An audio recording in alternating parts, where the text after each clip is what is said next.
How's it going, everyone? And if you can notice a little bit of sadness and depression in my voice, that is because it is here, you guys. We were all anticipating it to an extent, but the era of more expensive video games is coming, and it is coming fast, as the Nintendo Switch 2 event did happen earlier today, and I thought the event was pretty good.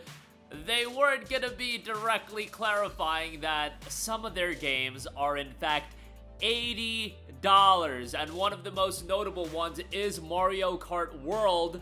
That is gonna be $80. Donkey Kong Bonanza, for example, is $70. I'm seeing some stuff about physical copies of the games being $10 more expensive than the digital copies as well, where Mario Kart is gonna be $90 physically, Donkey Kong is gonna be $80 physically.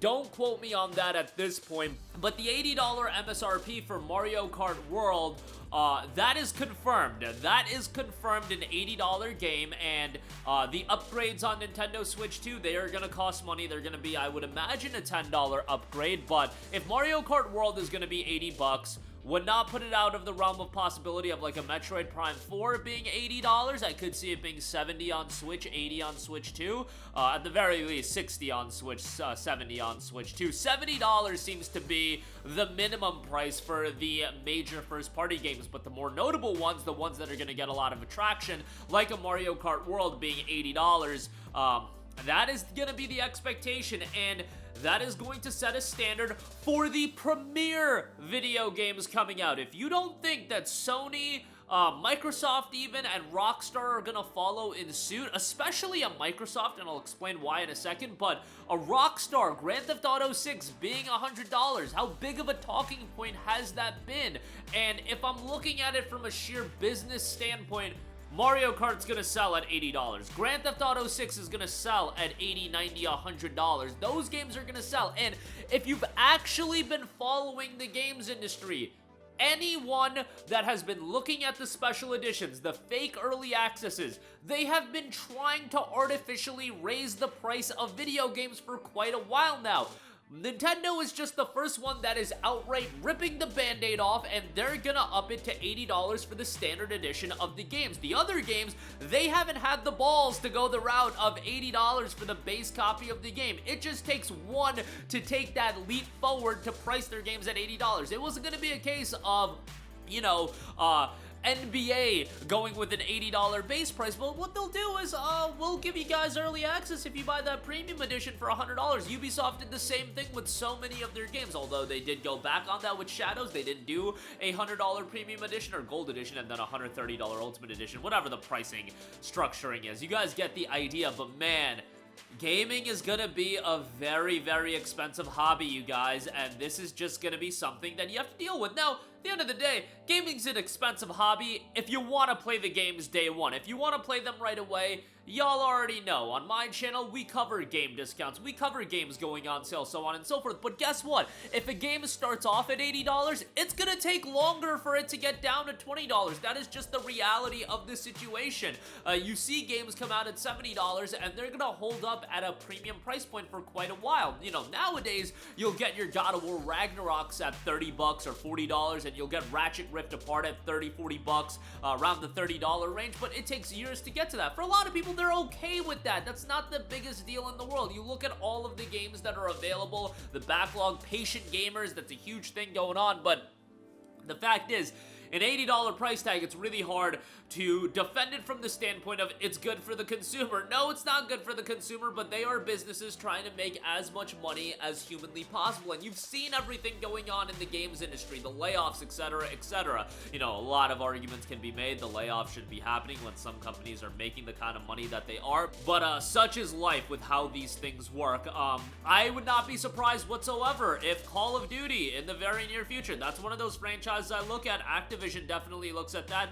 $80, and on top of that, going back to the Microsoft thing on why I think they are going to up their games to $80, they're releasing their games on all platforms, and those games being $80, that also heightens the value proposition of Game Pass being hey, Black Ops is being sold, or whatever Call of Duty comes out, is being sold over here for $80, but I can sign up for Game Pass on this platform on Xbox and get all of these other games and sign up for their subscription service. I think that's actually incredibly smart for Microsoft to do, to up their games to $80, because the people that do want to buy it, you're gonna make more money off of them on the back end, and it incentivizes people to jump on over to Xbox Game Pass, sign up there, and then get into that ecosystem. I think for Microsoft, it makes a lot more sense than people realize. Now, again, with an $80 price tag, you have to, and let me reiterate, have to be selective with what games are $80. For example, Monster Hunter Wilds at $80,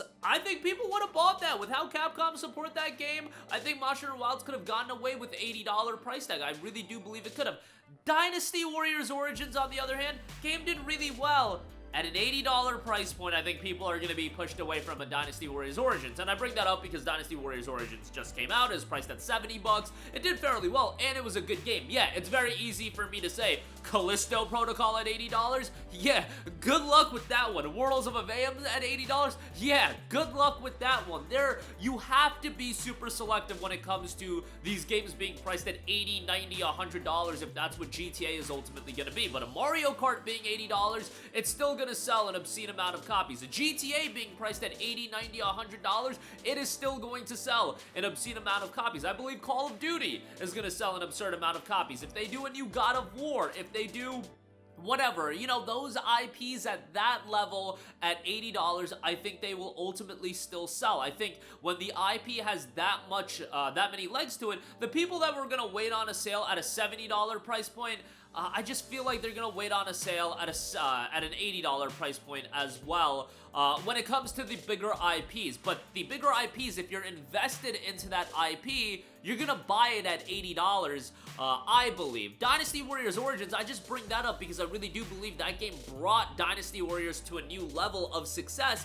And I don't think it would have done that if it was at an $80 price tag. I think in that scenario, the $10 price difference does make a huge difference, or it would make a huge difference, and that's why I say you have to be very calculated on which games you price at $80, $90, $100. Again, the GTAs, the Mario Karts, the Super Smash, if they do a new Smash Brothers, that's gonna be, if you don't think that's gonna be $80, you're out to lunch. A new Mario platformer, yeah, those games will all do very well. I do think at some point as well, and I don't know what this point is, the rubber's gonna meet the road in the sense that I'm saying that Mario Kart is gonna get away with $80, GTA, etc., etc.